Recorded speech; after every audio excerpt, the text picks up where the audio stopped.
jungle.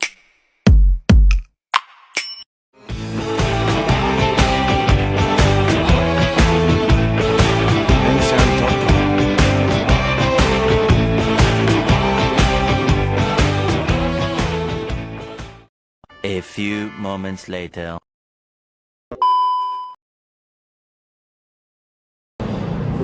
Assalamualaikum warahmatullahi wabarakatuh. 2,000 years later. Kami dari kelompok Ekuitas akan menjelaskan analisis laporan keuangan PT Gudang Garam Tbk, dan kami akan menjelaskan kenapa kas dan setara kas pada laporan arus kas berbeda dengan kas dan setara kas pada laporan keuangan.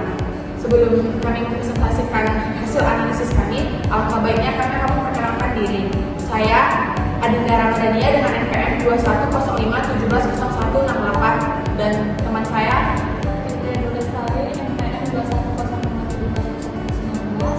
Saya Anisani dengan NPM 2105170116, dan saya Alia Agus Harimane dengan NPM 2105170119. Saya Rizmi Danta dengan NPM 2105170189. Oke.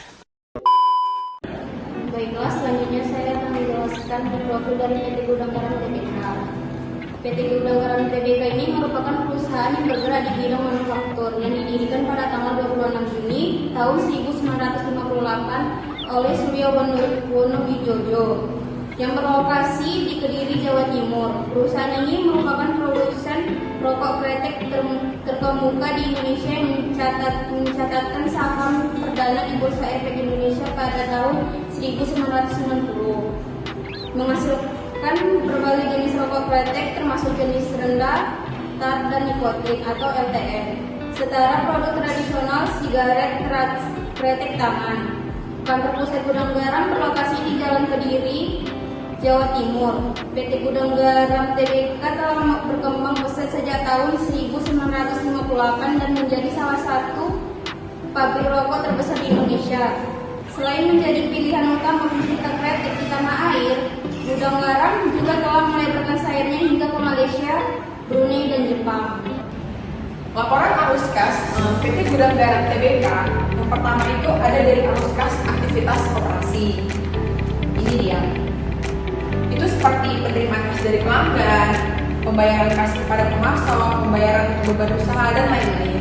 Nah, di analisis perbandingan ini, bagaimana sih kita tahu naik atau turunnya 2021 tahun 2021 dan 2022. Di sini ada jumlah sebesar 613,454.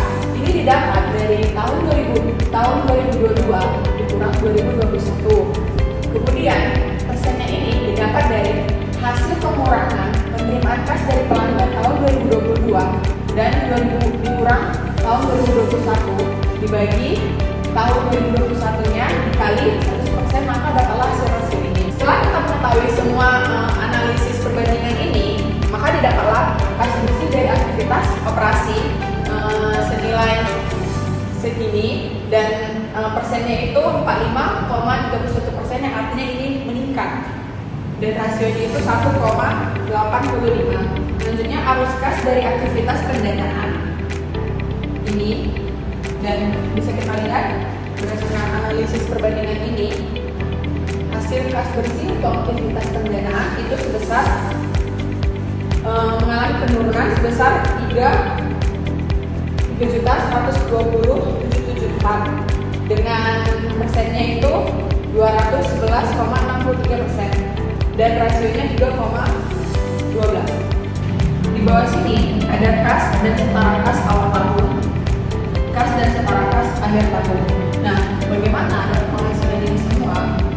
Ini misalnya pada tahun 2021, kas awal tahunnya ini didapat dari kas akhir tahun 2020. Selanjutnya itu ada dari kas akhir tahun 2021. Ini menjadi awal untuk kas 2022. Nah, akhir kas dari 2022 ini akan menjadi awal untuk kas 2023. Kas dan setara kas awal tahun mengalami penurunan sebesar sebesar 993.642. Dengan persennya itu minus 20,85%. Kas dan setara kas akhir tahun itu mengalami penurunan juga sebesar 63.378 dengan persennya itu minus 1,65%. Dan rasio di awal tahun itu 0,79 dan akhir tahunnya rasionya 0,98. Berdasarkan hasil analisis perbandingan yang telah disebutkan sebelumnya, bisa kita lihat laporan posisi keuangan PT Budha Garam Tbk kas dan setara kasnya pada tahun 2022 itu senilai Rp4.407.33 dan 2021-nya itu sebesar Rp499.740.000. Nah, jika kita lihat laporan arus kasnya, kas dan setara kas pada awal tahun dan akhir tahun itu tidak sama dengan apa yang disajikan dalam laporan posisi keuangan tadi. Nah, mengapa itu tidak sama? Karena berdasarkan laporan catatan atas laporan keuangan di nomor 3, di sini sudah tertera catatan atas laporan keuangan di nomor 3. Nah, kenapa sih kas dan setara kas laporan posisi keuangan dan laporan arus kas itu tidak sama? Karena bisa kita lihat ini kas dan setara kas di laporan keuangan ini kita ambil tahun 2022 dan kas dan setara kas di laporan posisi keuangan senilai segini. Nah, kenapa bisa berbeda? Karena pada catatan atas laporan keuangan ini terjadi cerukan di PT Bank Sentral Asia, Bank Negara Indonesia, dan Bank Mandiri senilai segini. Yang mana hasil penjualan cerukan ini segini dan menjadi inden ini menjadi selisih untuk mengurangi kas dan setara kas laporan posisi keuangan yang hasilnya itu menjadi kas dan setara kas di laporan arus kas. Berdasarkan penjelasan tentang cerukan tadi dapat kita interpretasikan di laporan arus kas PT Budha Garam Tbk. Yang pertama dari operasi. Operasi ini ada kenaikan pada penerimaan kas pelanggan. Yang artinya itu peningkatan piutang dapat menjadi tanda pertumbuhan penjualan, tetapi juga dapat menunjukkan risiko likuiditas jika piutang tidak tertagih dengan baik. Oleh karena itu, peningkatan piutang perlu diimbangi dengan upaya manajemen piutang yang efektif untuk memastikan arus kas lancar. Dampak selanjutnya pada beban usaha itu mengalami kenaikan dapat mengindikasikan pertumbuhan operasional, tetapi perlu diimbangi dengan peningkatan pendapatan untuk memastikan profitabilitas. Selanjutnya terdapat kenaikan pada beban bunga yang menjadi beban finansial yang berisiko jika tidak dikelola dengan baik karena dapat mempengaruhi laba bersih perusahaan. Keputusan tersebut perlu dievaluasi dalam konteks strategi keuangan dan kinerja keseluruhan perusahaan. Di bagian operasi ini terdapat penurunan juga pada pembayaran kas kepada pemasok yang dapat menyebabkan masalah hubungan dengan pemasok dan potensial ketersediaan barang atau layanan. Pembayaran kas pada karyawan itu juga mengalami penurunan yang lebih rendah mungkin mempengaruhi moral dan produktivitas. Penerimaan bunga juga dapat meningkatkan pendapatan, sementara pembayaran pajak penghasilan badan yang lebih rendah dapat meningkatkan laba bersih. Dampaknya bervariasi tergantung pada konteks spesifik perusahaan dan kebijakan manajemen keuangan. Selanjutnya pada aktivitas investasi itu ada kenaikan perolehan aset tetap dapat meningkatkan kapasitas produksi dan efisiensi operasional perusahaan. Namun perlu diimbangi dengan analisis risiko dan kebutuhan modal serta memastikan aset tersebut memberikan nilai tambah yang sebanding dengan investasinya. Dan di dalam aktivitas investasi ini itu ada penurunan penarikan deposito berjangka dapat meningkatkan likuiditas perusahaan, sedangkan penurunan penempatan deposito berjangka dapat mengurangi pendapatan bunga. Dan ada penurunan penerimaan kas dari penjualan aset tetap dapat memberikan sumber dana tambahan, tetapi juga bisa mengurangi aset produktif. Dampak secara keseluruhan tergantung pada strategi keuangan perusahaan dan tujuan jangka panjangnya. Dan laporan arus kas yang ketiga itu ada aktivitas pendanaan. Pendanaan ini ada kenaikan penerimaan pinjaman jangka pendek yang dapat meningkatkan likuiditas perusahaan, tetapi perlu dikelola dengan bijak untuk menghindari risiko keuangan. Pembayaran pinjaman jangka pendek juga dapat itu mengalami kenaikan dan dapat memperkuat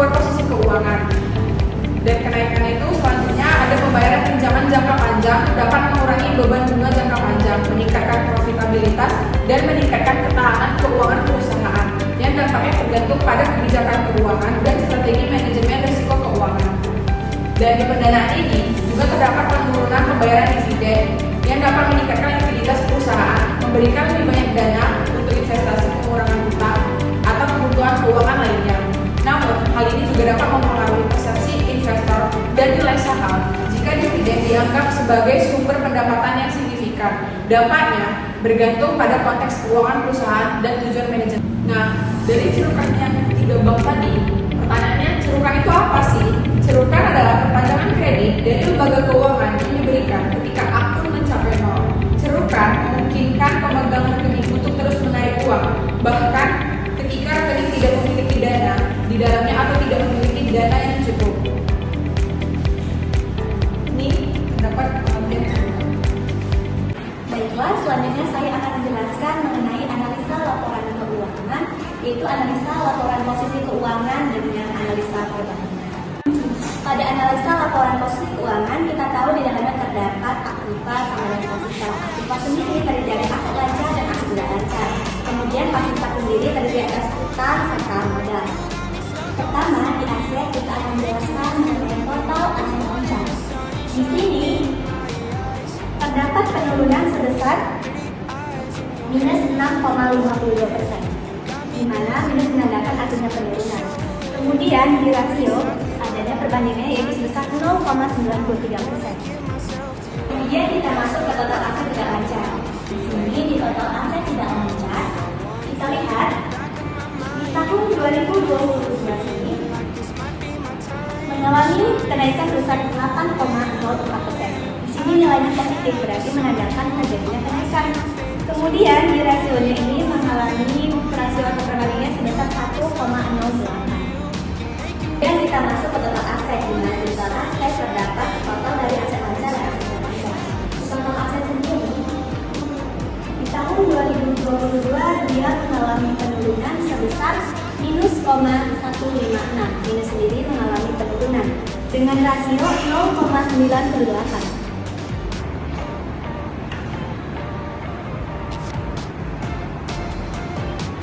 Selanjutnya kita masuk ke total liabilitas. Kita tahu liabilitas sendiri yaitu kewajiban atau utang terdiri dari kewajiban jangka panjang serta kewajiban jangka pendek. Di total liabilitas sendiri mengalami kenaikan sebesar 0,1% serta rasionya sebesar 1. Selanjutnya kita akan masuk ke total ekuitas atau pengadaan.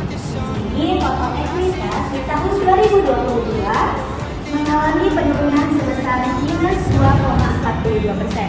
Minus sendiri mengartikan penurunan dan rasionya sebesar 0,98. Kemudian kita masuk ke total liabilitas dan ekuitas.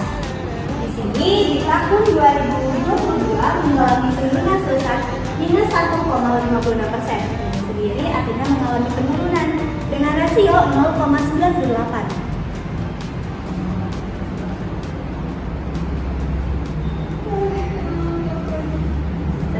Selanjutnya kita akan menjelaskan mengenai interpretasi laporan posisi keuangan atau neraca. Di mana pada sisi neraca di tahun 2022 aktiva mengalami penurunan sebesar 1,55%. Penurunan tersebut dikarenakan adanya penurunan pada aktiva lancar. Penurunan aktiva lancar disebabkan oleh menurunnya piutang usaha oleh pihak ketiga sebesar 1,56%. Kemudian ada PPN dan muka sebesar 0,5%, beban dari muka serta aset lancar lainnya sebesar 20,6%. Hal tersebut mengidentifikasikan kesulitan keuangan perusahaan serta perusahaan mungkin menghadapi tantangan likuiditas karena penurunan total aset. Hal tersebut menjadi suatu tanda masalah keuangan yang sekiranya memerlukan analisis serta tindakan perbaikan lebih lanjut.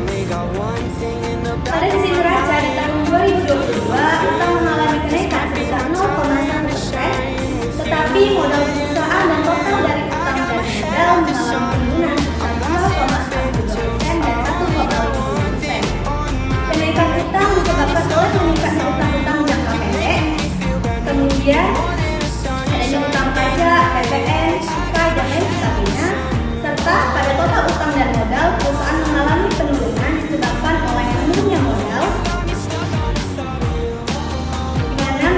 pinjaman untuk mendanai operasi perusahaan ataupun investasi.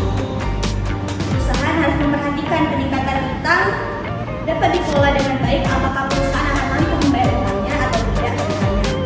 Jika utang terus meningkat secara signifikan, hal tersebut bisa menjadi sosial resiko bagi rasio keuangan yang memerlukan pemantauan yang lebih lanjut. Penurunan modal perusahaan bisa meningkatkan resiko keuangan atau kinerja operasional perusahaan yang buruk.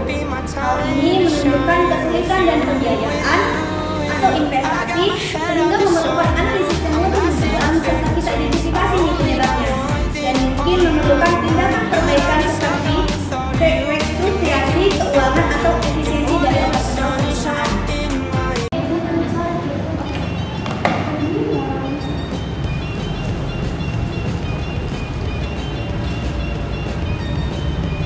Selanjutnya saya akan menjelaskan dari analisis laporan laba rugi dengan metode perbandingan. Dapat kita lihat dari laporan laba rugi PT Gudang Garam ini terdapat penurunan di bagian pendapatan sebesar 0,16%. Kemudian mengalami penurunan juga pada total laba komprehensifnya sebesar 49,78%. Dari penurunan pendapatan dan total laba komprehensif ini mempengaruhi beban-bebannya. Penurunan dari pendapatan dan laba komprehensif tadi dipengaruhi oleh peningkatan beban-beban. Yang pertama itu peningkatan dari biaya pokok penjualan. Dapat kita lihat peningkatannya sebesar 2,69%. Kemudian terjadi lagi peningkatan pada beban usaha sebesar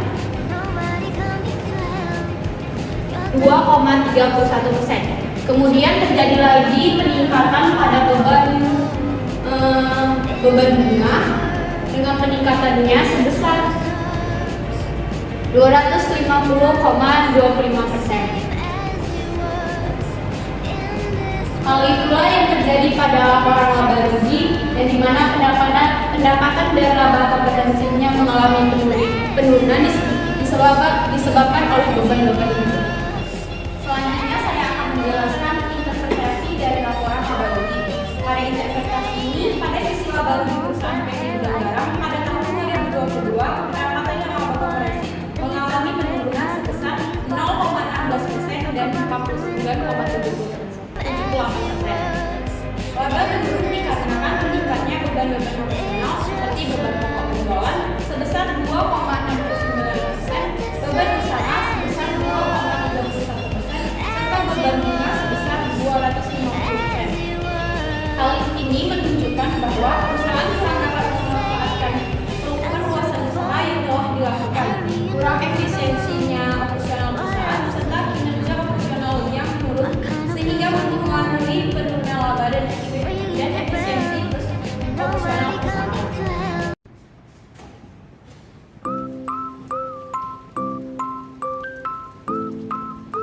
Selanjutnya saya akan menyampaikan kesimpulan. Berdasarkan interpretasi laporan arus kas, neraca dan laba rugi PT Gudang Garam (TBK), terdapat beberapa kesimpulan yang dapat diambil.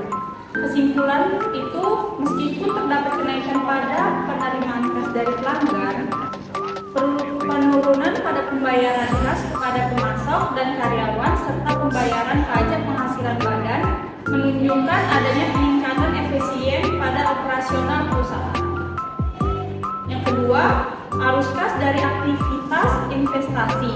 Kesimpulannya, penurunan pada investasi jangka pendek pada penerimaan kas dari penjualan menunjukkan fokus perusahaan pada investasi jangka panjang yang dapat berdampak positif pada pertumbuhan perusahaan di masa depan. Yang ketiga, arus kas dari aktivitas pendanaan. Kesimpulannya, penurunan pembayaran dividen menunjukkan fokus perusahaan pada pengolahan utang dan modal yang dapat menjadi strategi untuk mendukung pertumbuhan perusahaan. Yang keempat, neraca. Kesimpulannya, penurunan total aset dan peningkatan utang menunjukkan adanya kesulitan keuangan perusahaan. Sementara penurunan modal perusahaan menunjukkan resiko keuangan yang memerlukan pemantauan lebih lanjut. Yang kelima, laba rugi. Kesimpulannya, peningkatan beban operasional menunjukkan kurang efisiennya operasional perusahaan yang dapat mempengaruhi laba dan efisien operasional. Dari kesimpulan di atas, dapat disimpulkan bahwa PT Gudang Garam Tbk mengalami beberapa perubahan signifikan dalam arus kas, neraca, dan laba rugi. Perusahaan perlu melakukan analisis mendalam terhadap efisien operasional, manajemen utang, dan strategi investasi untuk memastikan pertumbuhan yang berkelanjutan. Demikianlah hasil pemaparan analisis kelompok kami mengenai laporan keuangan PT Gudang Garam Tbk. Kurang lebihnya kami mohon maaf. Billahi fisabilil haq fastabiqul khairat. Assalamualaikum warahmatullahi wabarakatuh.